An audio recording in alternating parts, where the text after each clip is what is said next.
Los datos son incontestables y también de ellos, ¿no? En materia económica retrocederemos del 3,1% de crecimiento previsto para el año en curso al 2,3%, por lo tanto la economía canaria perderá casi un punto de crecimiento, lo que pone en evidencia que esta desaceleración apunta en la línea de que la salida de la crisis todavía está lejos, por supuesto está lejísimo. La recuperación del daño causado por esta crisis pone en evidencia también que no va a tener capacidad para impactar de forma significativa en la generación de empleo. Las previsiones de la ley es bajar solo medio punto las tasas de desempleo del 26,1, que será lo previsible a final de este año, al 25,6. Nosotros sostenemos que, por otra parte, elemental, que una ley de presupuestos es una previsión de ingresos y una previsión de gastos, y en relación a los ingresos criticamos la política del gobierno. No es verdad que esto que nos pasa sea irremediable. Esta ley está condicionada, evidentemente, por las reglas de estabilidad presupuestaria, está condicionada por un sistema de financiación claramente injusto con Canarias, está condicionada por la prórroga de la ley de presupuestos del Estado, pero esta ley tiene un margen para mejorar los ingresos a través del autogobierno de la fiscalidad.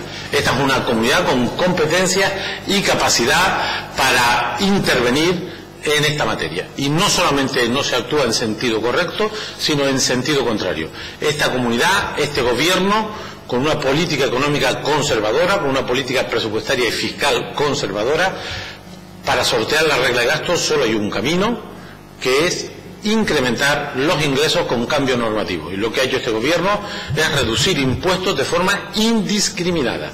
Los mejores ejemplos es la bonificación del impuesto de sucesiones y donaciones, sin diferenciar a los que tienen de los que no tienen, con lo que este gobierno el año en curso consolidaría más de 60 millones, bueno, más de 60 millones que no ingresamos, son más de 60, pero los dejamos de ingresar.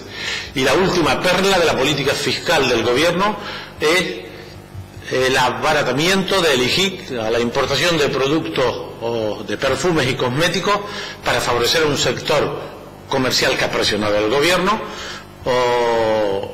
y que va a significar 21 millones menos de ingresos a la comunidad. Es decir, la rebaja del IGIC a aguas de perfume, a cosméticos en general, del 13,5 al 3%, va a representar un beneficio fiscal de 21 millones que, para que me entiendan gráficamente, se abaratan los impuestos de los perfumes y cosméticos para que los turistas se lleven el Chanel número 5 y el Hugo Boss y esa larga, etcétera, de marcas comerciales en sus maletas.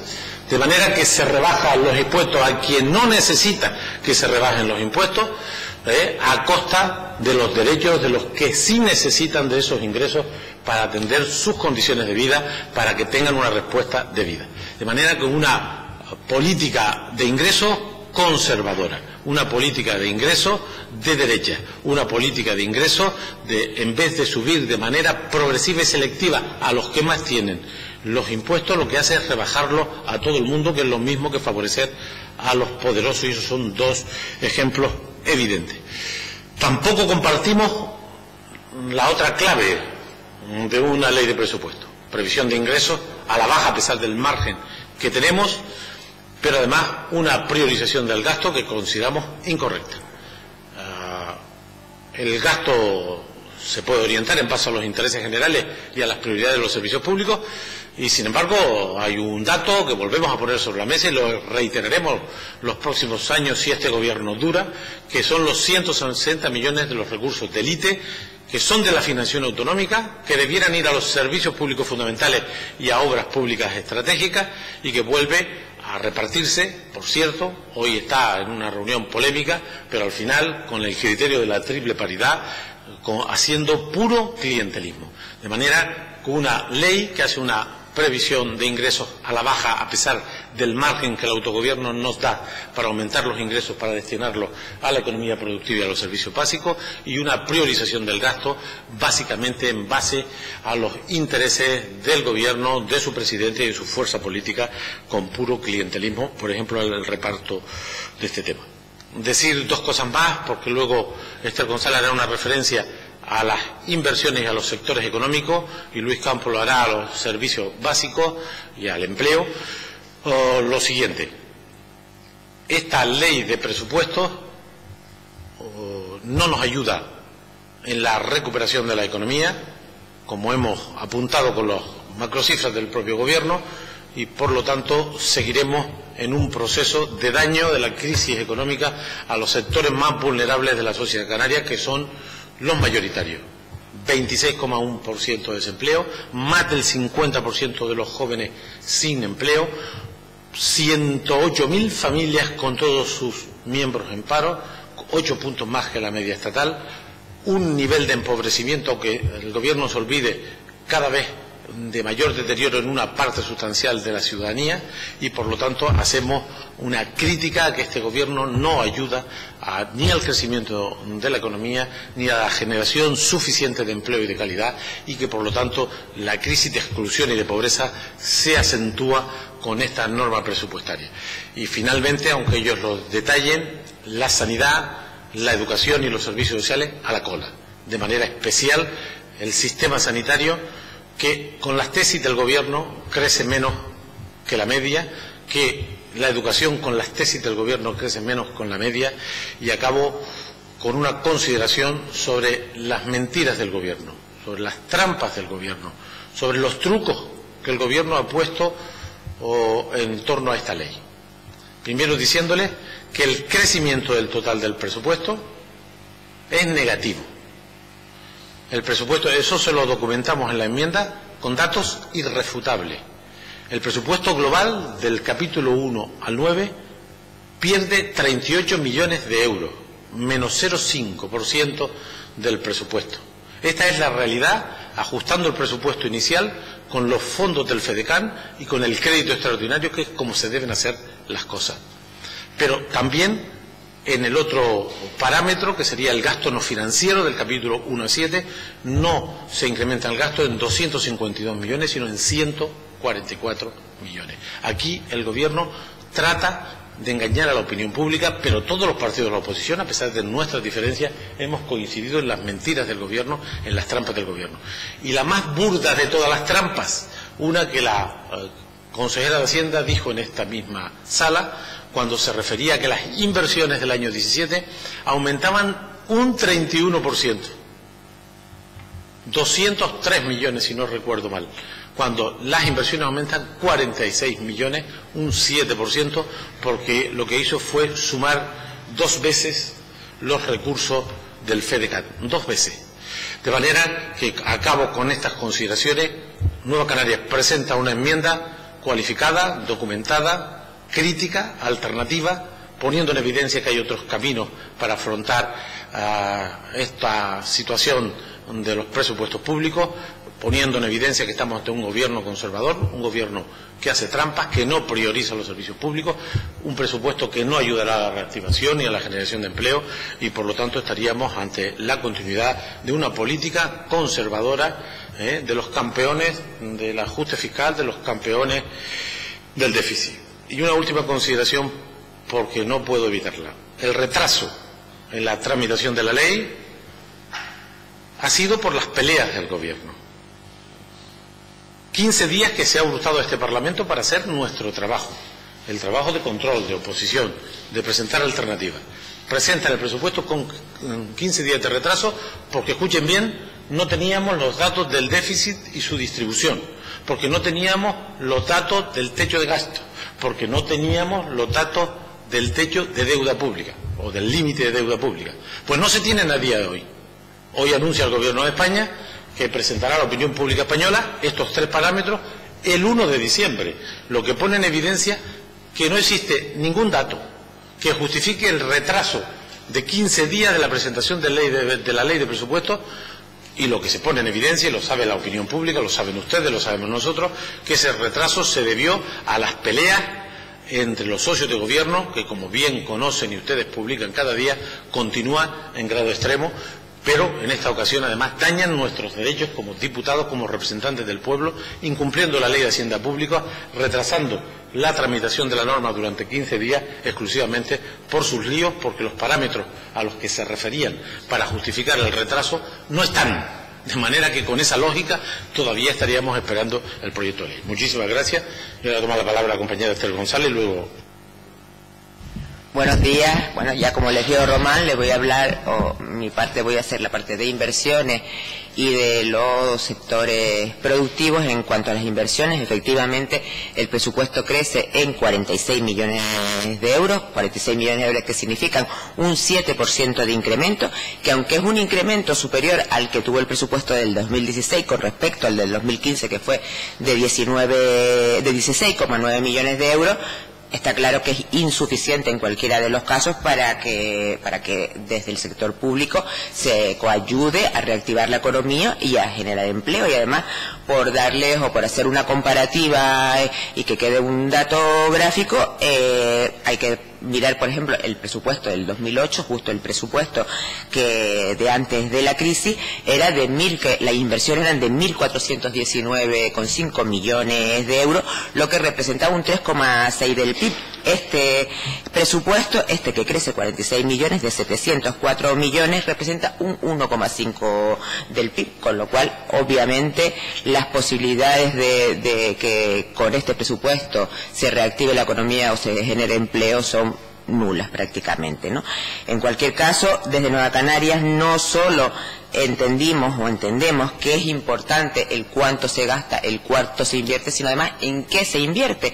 Y en base a eso lo que hicimos fue un análisis pormenorizado del presupuesto de las inversiones tanto de la Administración General, o sea, de las consejerías, como las inversiones de los organismos autónomos, inversiones reales. Y ahí, en ese análisis, bueno, pues lo tienen en la documento de la enmienda, pero se arrojaron pues datos muy llamativos, datos como que 39 millones de euros, o sea, un 8,25 del presupuesto se destina a inversiones en hardware y en software. Además, no solo un 8,25 del presupuesto del 2017, sino 19,9 millones de euros más que los del 2016. Otro dato llamativo es que 21,4 millones de euros, o sea, el 4,52% del presupuesto se dedica a estudios y trabajos técnicos, 9,2 millones de euros más que en el 2016. En este apartado quería dejar claro, de este estudio y trabajos técnicos se incluyen las redacciones de los proyectos de las obras, pero sí también hay que tener claro que el 79% de lo que está presupuestado como inversión en construcciones, en edificios y en todo lo que es la parte que necesita proyectos, el 79% de los proyectos ya existen, con lo cual no vienen referidos o no están incluidos dentro de estos estudios y trabajos técnicos que van referidos a otras cosas. Y por darles un último dato, pues 9,2 millones de euros también en inversión real están destinados a promociones, ferias y exposiciones, que además significan 7,6 millones más que lo que venía presupuestado en el presupuesto del 2016. Creo que hay otros datos también significativos, pero bueno, por resaltar, porque todos sabemos que hay inversiones que son productivas y hay otras inversiones pues que no lo son tanto, con lo cual ayudan bastante menos a reactivar la economía. Y en ese aspecto fue en lo que nos interesó hacer ese análisis de en qué se gasta el gobierno sus presupuestos en inversión. En cuanto a turismo, por ser el área motor de nuestra economía, pues la inversión para rehabilitación turística, el programa que se llama Infraestructuras Turísticas y Gestión Integral de los Núcleos Turísticos, es de 16,8 millones de euros, disminuye en este caso medio millón de euros con respecto al ejercicio 2016. Entonces parece extraño que, dado que la memoria de evaluación de la ley 2/2013 de renovación y modernización turística se entiende, o sea, se plantea el presupuesto de 1.466 millones para esta renovación, pues a 16,8 billones de euros, pues vamos a estar toda la vida para poder rehabilitar la zona turística. En cuanto a carreteras, que es otro de los áreas estrella y de relevancia en cuanto a inversiones, la realidad es que el presupuesto solo ha crecido en 355.000 euros. Y además, en la parte del presupuesto, que es otra de las mentiras y contradicciones que vienen determinadas en los documentos del proyecto de ley de presupuesto, en la partida del convenio de carreteras con el Ministerio de Fomento, la famosa convenio de carreteras con el gobierno, en la ley de presupuesto del 2016, esa partida tenía 94 millones de euros, 94.190 para ser exacto. El comparativo que hacen del 2016 en este proyecto de ley del 2017, no sé por qué de repente disminuye a 90,6 millones de euros, y en el presupuesto del 2017 para el 2017 ponen 95,8. Sin embargo, en la memoria ellos dicen que como el presupuesto del Estado está prorrogado, pues que lo van a mantener en 94 millones de euros, lo cual en los números, en los datos, en las cifras que aparecen en el presupuesto, no es así, la incrementan en 1,6 millones de euros. Y con lo cual ellos mismos, o sea, los datos que ponen en la memoria, lo que dicen en letra y lo que dicen en número, no se contradice, ¿no? En cualquier caso, yo queremos hacer especial mención que un dato es el anillo insular de Tenerife crece o se incrementa su presupuesto para el 2017 en 5,5 millones de euros, lo cual aplaudimos. Pero lo que no aplaudimos tanto es que existan otras obras primordiales, esenciales y además de imperiosa urgencia, como es el caso de la carretera de la Aldea, donde el presupuesto se mantiene exactamente igual que en el 2016, y eso en un municipio que al día de hoy está incomunicado, un municipio que no son 100 personas, que tienen la misma población que toda la isla del Hierro, y que en estos momentos están más alejados de sus núcleos de actividad, que es Galdar, es Guía o es Agaete, que de Madrid. Tardaría menos en llegar a Madrid, porque en llegar a Agaete tardan 3 horas. Y es allí donde se desarrolla su actividad económica. Las mercancías entran y salen de la aldea, pues por el muelle de Agaeta o por el de la Luz. Los médicos están en Galdar, con lo cual, pues insisto, más lejos de Las Palmas o más lejos de Agaete que de Madrid.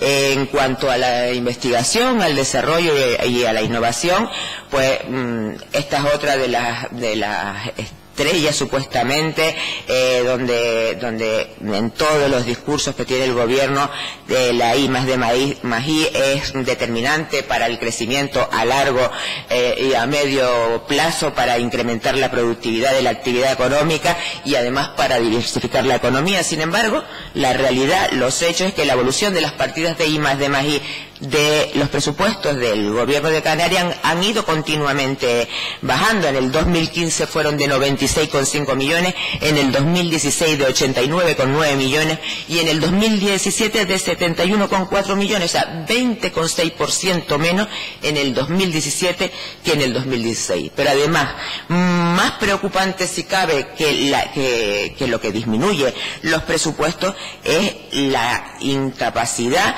y la poca diligencia que tiene el gobierno en ejecutar las partidas. O sea, el presupuesto no solo disminuye, sino que además no se gasta. En el año 2014 la ejecución fue de un 48,3, en el 2015 de un 50,8 y en el primer semestre del 2016, que es hasta donde tenemos los datos, iban por un 34%. Y eso, datos según respuestas de preguntas escritas que ha hecho nuestro grupo parlamentario, con lo cual, insisto, el presupuesto disminuye y además se gasta como mucho, y en algún año por muy buen año, pues la mitad del presupuesto. Bueno, podríamos seguir hablando de todas las áreas que son áreas de producción, áreas de inversión, pero podríamos no acabar nunca. Todo está en el documento y cualquier aclaración sirve. Le dejo ahora la palabra a Luis Campos. Sin duda, cuando hablamos de los presupuestos de cualquier institución, de cualquier territorio, pero en el caso de la comunidad de nuestra tierra, en el caso de Canarias, los que están dirigidos a las personas, obviamente, es lo que define la sensibilidad que un gobierno tiene hacia ellas. Y aunque es cierto que en el ámbito de los servicios públicos y esenciales es donde se producen las principales subidas, nosotros manifestamos claramente, por un lado, que son insuficientes, y lo demostraremos ahora de manera clara, pero podríamos estar de acuerdo en que siempre van a ser insuficientes, pero no solo, reitero, son insuficientes, sino que además contribuyen a un deterioro, a seguir profundizando en el deterioro de los servicios públicos. El caso de sanidad va a ser el ejemplo más gráfico. Anuncian una subida importante, dando la sensación de que hay una apuesta clara por la sanidad pública, cuando es todo lo contrario.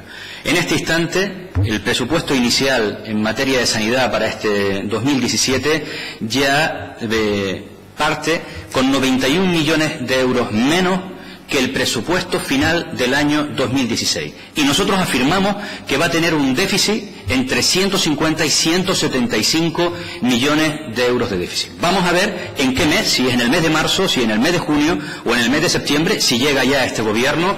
El señor Clavijo vuelve a cuestionarle al señor Morera que está haciendo mala gestión con unos presupuestos que él mismo y su Departamento de Hacienda han dotado de manera, está claro que de manera poco adecuada. Pero podemos hablar de educación, donde se crece también en 30 millones de euros. Probablemente el área más estratégica para cualquier gobierno, para cualquier tierra. Y nosotros decimos también que son insuficientes. 30 millones de euros. Es verdad que crece el doble que el año pasado. Bajo esa premisa nosotros decimos, en todo caso, que son la mitad de malos que lo del 2016.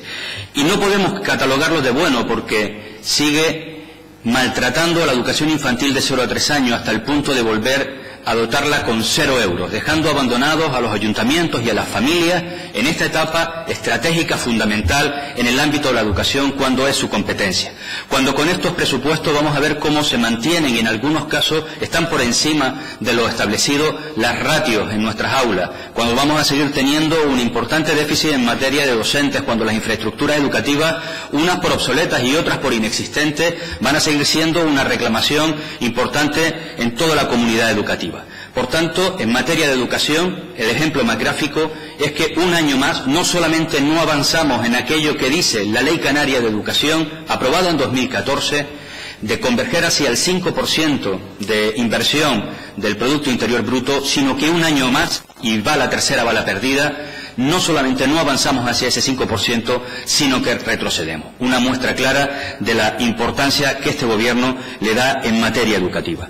Es cierto que tiene aspectos positivos, como el refuerzo en materia de desayuno y en comedores escolares y en otros aspectos, pero reiteramos, absolutamente insuficiente. Las políticas sociales. Se ha anunciado a bombo y platillo que esta es una de las áreas que más crece. Nosotros obviamente la recortamos en línea de lo que comentaba Román al principio, en esos trucos y engaños que pretenden hacernos para trasladar la sensación de un crecimiento importante, y es bastante inferior, aproximadamente unos 10 millones de euros menos, porque no han contabilizado el dinero que se dotó a finales de este año a través del crédito extraordinario. En materia de discapacidad, ni un solo euro más para un área tan sensible, tan fundamental como es esta. En el área de infancia y familia, en menores, no solamente no se avanza en el presupuesto, sino que se disminuye un 1%. En dependencia sí tenemos que reconocer que hay un salto cualitativo en la cuantía que se destina, pero para nada insuficiente. ¿Y por qué decimos esto? Porque en un momento en el que en Canarias más de 30.000 personas, reconocido por la propia Consejería, que serían y tienen el derecho reconocido a través de la ley de dependencia, tendrían derecho, por tanto, o a una prestación, o a una plaza sociosanitaria, o algún tipo de servicio, están aún en lista de espera para poder ya no solo acceder a esa ayuda, si hubiera dinero, sino incluso a la propia valoración que les otorgaría el derecho. Pero es que además nosotros decimos y venimos denunciando desde hace tiempo que hacen falta más de 1000 plazas sociosanitarias para cubrir las necesidades inmediatas de la población dependiente, por tanto, de una parte de la población canaria que más ayuda necesita. Y donde único quizás tenemos que reconocer que no solo ha habido un salto importante, sino que decimos que la prestación canaria de inserción, por primera vez, después de muchísimos años de maltrato, de infradotación presupuestaria, de larguísimas listas de espera, de esperar casi en algunos casos hasta 11 meses para poder acceder al cobro de la misma, probablemente en este instante, con la dotación que se ha puesto este año, por cierto, con 0 euros de crecimiento, a pesar de los anunciados 7 millones más para esta partida, y esto evidencia que sin mentir se pueden dar datos positivos, porque ya la partida final del año en prestación canaria de inserción se había incrementado en 7 millones, como decíamos antes, con esa ley de crédito extraordinario. Sin necesidad de mentir, se puede decir que la prestación canaria de inserción, afortunadamente, en este momento, no cuenta con listas de espera y todos aquellos que lo soliciten seguramente van a tener acceso a la misma. Por eso, y en la línea de nuestro trabajo político, no solamente hacemos crítica a la gestión, sino que planteamos nuevas propuestas y alternativas. Y anunciamos en esta enmienda a la totalidad que es el momento de dar un salto cuantitativo y cualitativo. Cuantitativo por la cuantía. La prestación básica mínima que percibe un beneficiario de la prestación canaria de inserción en este momento es de 472 euros. Porque el Gobierno establece el mínimo que establece la ley que regula esta ayuda. Nosotros decimos que es el momento de dar un salto una vez que nos hemos puesto al día en esta materia, incrementando 5 puntos porcentuales del 76% al 81%, lo que va a permitir superar los 500 euros a estas personas, que no va a significar el pasar a tener una vida mucho mejor de la que tiene, pero sí dignificar en cierta medida las condiciones de vida de aquellos que peor lo están pasando. Por tanto, anunciamos que es el momento de mejorar la cuantía básica de 472 a 503 euros, y esto se puede hacer incrementando, la ley lo establece así, depende de la decisión del Gobierno en este presupuesto, en 5 puntos porcentuales. Como ven, decíamos al principio que son unos presupuestos que, aunque en esta materia crecen, van a ser insuficientes para la sanidad, para las políticas sociales, para la educación y para el empleo.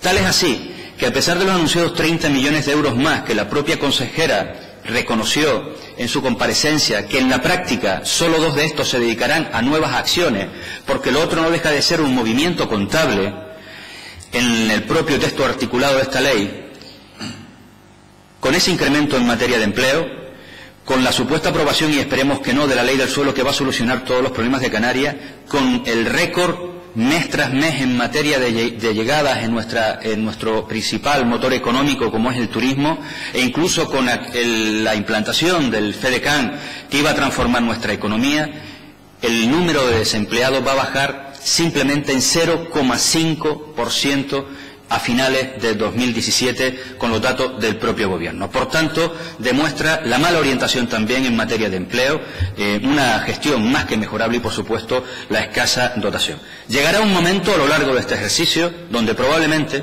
cuando hagan falta infraestructuras educativas o sanitarias, y haciendo referencia a algo que puede parecer anecdótico, pero no lo es, lo que comentaba nuestro portavoz Román Rodríguez, no es cierto que toda la responsabilidad esté en Madrid. Ellos son los que establecen el techo de gasto, son los que han aprobado la sostenibilidad financiera y son los que establecen también el límite de deuda. Pero nosotros teníamos herramientas y tenemos herramientas para poder presupuestar más dinero a estas políticas, y no las están utilizando, y no solamente no se incrementa, sino que se disminuye. Por eso digo que habrá un momento en el que quizás a los que están en las listas de espera este Gobierno tendrá que mandarle botes de colonia, y cuando no se puedan hacer centros educativos absolutamente necesarios, enviaremos a esos municipios cajas de perfume, a ver si de esta manera se solapa un poco la dramática situación de aquellos que peor lo están pasando en nuestra tierra.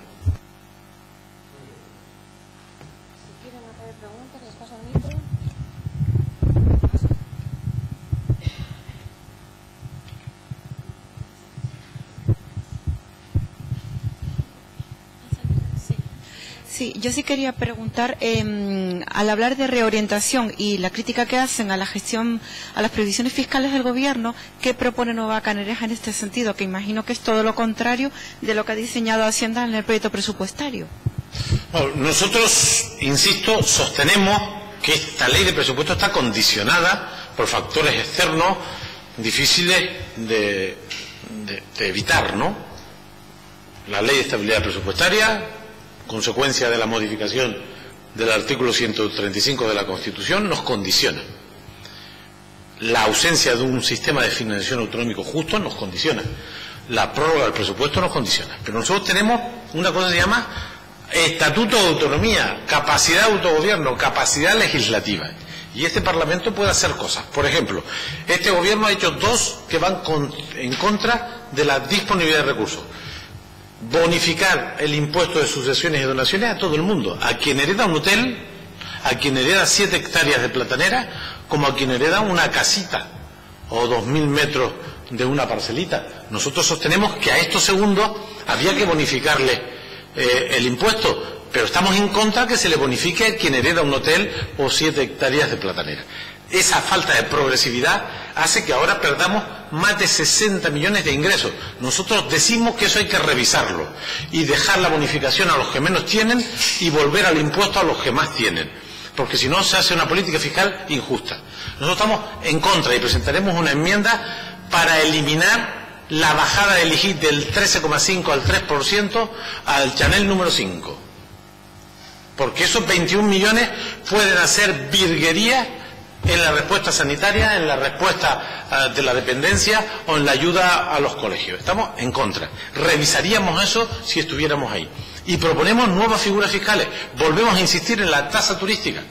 La tiene Cataluña y este es el 5º año y sigue aumentando el número de visitantes y facturación. La ha puesto el gobierno de Baleares, que por cierto aumenta su presupuesto el 10,1%. La va a poner Valencia porque la están discutiendo la mayoría progresista de ese territorio. La tiene Europa, la tiene África, la tiene el Caribe, la tiene todo el mundo, no la tenemos nosotros. Esa tasa turística en un momento, vamos a cerrar el año con 15 millones de visitantes, con 130, 140 millones de pernoctaciones. Podíamos ingresar 110, 120 millones de euros y dedicarlos a inversión productiva. La tasa turística representaría casi tanto como el Fondo de Desarrollo de Canarias, que se supone que va a revolucionar el mundo, ¿no? Pues solo la tasa turística permitiría captar recursos para la inversión productiva de 120, 130 millones. Proponemos que se estudie una cuestión que ya están haciendo muchos países del mundo, que es una tasa, un impuesto a las bebidas azucaradas. Saben ustedes que hay una epidemia mundial de obesidad y de diabetes. La Organización Mundial de la Salud ha planteado a los países del mundo la necesidad de aumentar el precio de las bebidas azucaradas para contener la pandemia de obesidad y de diabetes que asola al planeta. Lo ha hecho México en el año 12 y empieza a tener consecuencias positivas sobre la salud de ese país.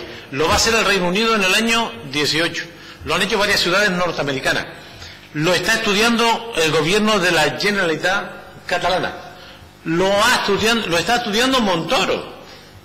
Montoro ha dicho que va a evaluar la posibilidad de un impuesto a las bebidas azucaradas. De manera que la política fiscal de Clavijo se coloca a la derecha de la derecha, pero por el más conservador que el Partido Popular. De manera que nosotros decimos que con estos condicionantes de la ley de estabilidad, con los problemas de financiación autonómica, con los problemas de la prórroga del presupuesto, esta tierra, sus instituciones tienen una capacidad de intervención, una capacidad normativa, primero para no bajar de forma indiscriminada los impuestos, en todo caso de manera selectiva, y para subir determinados impuestos o implantar determinados, y luego hacemos más propuestas. Creemos que las cosas de lujo tienen que pasar del 9,5 al 11 y del 13,5 al 15. Decimos que el impuesto de transmisiones patrimoniales y actos jurídicos documentados, lo verán ahí, se tiene que asimilar a lo que están haciendo otras comunidades de España. Hacemos propuestas, no como otros. Hay otros partidos que dicen que hay que gastar más en sanidad, más en educación y en carretera, y dicen que hay que bajar impuestos. Nosotros decimos que hay que bajarle impuestos a los trabajadores, a las familias sin ingresos, pero no se le puede bajar los impuestos a quien más tiene. De manera que hacemos una propuesta fiscal que la verá en un capítulo amplísimo de donde decimos nosotros que se puede sacar más dinero para atender las listas de espera, para hacer colegios, para atender a la gente dependiente. De forma que en esta enmienda no solamente hay crítica, sino alternativa a la política fiscal del Gobierno, como hemos hecho otros años y que volvemos a reiterar con más precisión en esta enmienda, porque la situación de las cuentas públicas obligan a un esfuerzo de ingresos si queremos atender a la gente, porque ya les digo que la crisis económica persiste, la crisis de los servicios públicos continúa, ¿no?